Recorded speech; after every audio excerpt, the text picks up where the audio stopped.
شروع اللہ کے نام سے جو بڑا مہربان نہایت رحم فرمانے والا ہے۔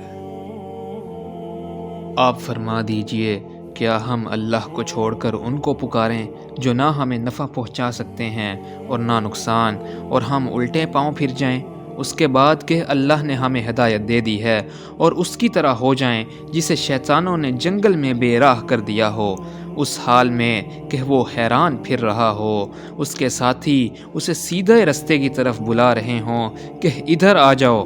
آپ فرما دیجئے، بے شک اللہ کی ہدایت ہی حقیقی ہدایت ہے، اور ہمیں حکم دیا گیا ہے کہ ہم تمام جہانوں کے رب کے فرما بردار بن جائیں، اور یہ کہ نماز قائم کرو اور اس سے ڈرتے رہو، اور وہی تو ہے جس کی طرف تم سب جمع کیے جاؤ گے، اور وہی اللہ ہے جس نے آسمانوں اور زمینوں کو برحق پیدا فرمایا، اور جس دن وہ فرمائے گا ہو جاؤ تو وہ قیامت ہو جائے گی، اسی کا فرمان حق ہے اور اسی کی بادشاہی ہوگی۔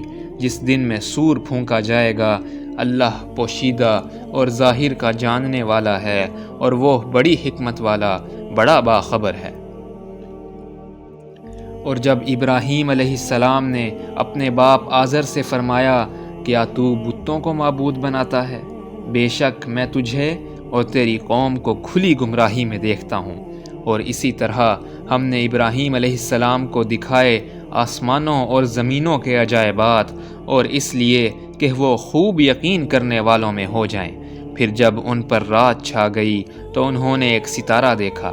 ابراہیم نے فرمایا، کیا یہ میرا رب ہے؟ پھر جب وہ غائب ہو گیا تو انہوں نے فرمایا کہ میں غروب ہو جانے والوں کو پسند نہیں کرتا۔ پھر جب انہوں نے چاند کو چمکتا ہوا دیکھا تو فرمایا، کیا یہ میرا رب ہے؟ پھر جب وہ بھی غائب ہو گیا تو ابراہیم نے فرمایا کہ اگر میرا رب مجھے ہدایت نہ فرماتا تو میں بھی ضرور گمراہ قوم میں سے ہو جاتا۔ پھر جب سورج کو چمکتا ہوا دیکھا تو فرمایا، کیا یہ میرا رب ہے؟ یہ سب سے بڑا ہے۔ پھر جب وہ بھی غروب ہو گیا تو ابراہیم نے فرمایا کہ اے میری قوم، بے شک میں بیزار ہوں ان سے جنہیں تم شریک ٹھہراتے ہو۔ بے شک میں نے اپنا رخ کر لیا سب سے الگ ہو کر اسی کی طرف جس نے آسمانوں اور زمینوں کو پیدا فرمایا، اور میں مشرکوں میں سے نہیں ہوں۔ اور ان کی قوم ان سے جھگڑنے لگی۔ ابراہیم نے فرمایا، کیا تم مجھ سے اللہ کے بارے میں جھگڑتے ہو، حالانکہ اس نے تو مجھے ہدایت عطا فرمائی ہے، اور میں ان سے نہیں ڈرتا جنہیں تم اس کا شریک ٹھہراتے ہو، مگر میرا رب ہی کچھ نقصان چاہے تو پہنچا سکتا ہے۔ میرا رب اپنے علم سے ہر چیز کا احاطہ کیے ہوئے ہے، تو کیا تم نصیحت حاصل نہیں کرتے؟ اور میں کیوں ڈروں ان سے جنہیں تم شریک ٹھہراتے ہو، جبکہ تم نہیں ڈرتے کہ تم اللہ کے ساتھ شریک ٹھہراتے ہو جس کی اس نے تم پر کوئی دلیل نازل نہیں فرمائی۔ تو دونوں فریقوں میں سے کون امن کا زیادہ حقدار ہے اگر تم جانتے ہو؟ جو لوگ ایمان لائے اور انہوں نے اپنے ایمان کو ظلم سے نہیں ملایا، یہی وہ لوگ ہیں جن کے لیے امن ہے، اور وہی ہدایت یافتہ ہیں۔ اور یہ ہماری دلیل تھی جو ہم نے ابراہیم علیہ السلام کو ان کی قوم کے مقابلے میں عطا فرمائی تھی۔ ہم درجات میں بلند فرما دیتے ہیں جس کو ہم چاہتے ہیں، بے شک آپ کا رب بڑی حکمت والا خوب جاننے والا ہے۔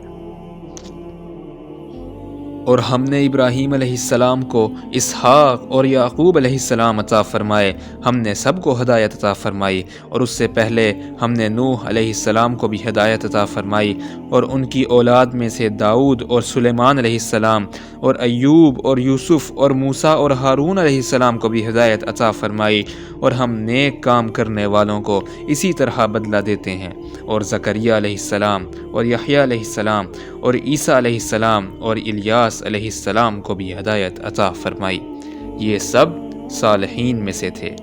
اور اسماعیل علیہ السلام اور یسع علیہ السلام اور یونس علیہ السلام اور لوط علیہ السلام کو بھی ہدایت عطا فرمائی، اور ان سب کو ہم نے ان کے زمانے کے تمام جہان والوں پر فضیلت عطا فرمائی۔ اور ان کے باپ دادا اور ان کی اولاد اور ان کے بھائیوں میں سے بھی کچھ کو اور ہم نے انہیں چن لیا اور انہیں سیدھے رستے کی طرف ہدایت عطا فرمائی۔ یہ ہے اللہ کی ہدایت جس سے وہ اپنے بندوں میں سے جسے چاہے نوازے۔ اگر وہ لوگ شرک کرتے تو ان کے کیے ہوئے تمام اعمال ضرور برباد ہو جاتے۔ یہ وہ لوگ ہیں جنہیں ہم نے کتاب اور حکمت اور نبوت عطا فرمائی، تو اب اگر یہ لوگ ان کا انکار کریں تو ہم نے ان پر ایسے لوگ مقرر کر رکھے ہیں جو ان کے منکر نہیں ہیں۔ یہی وہ لوگ ہیں جنہیں اللہ نے ہدایت عطا فرمائی، تو آپ ان کے طریقے پر چلیں۔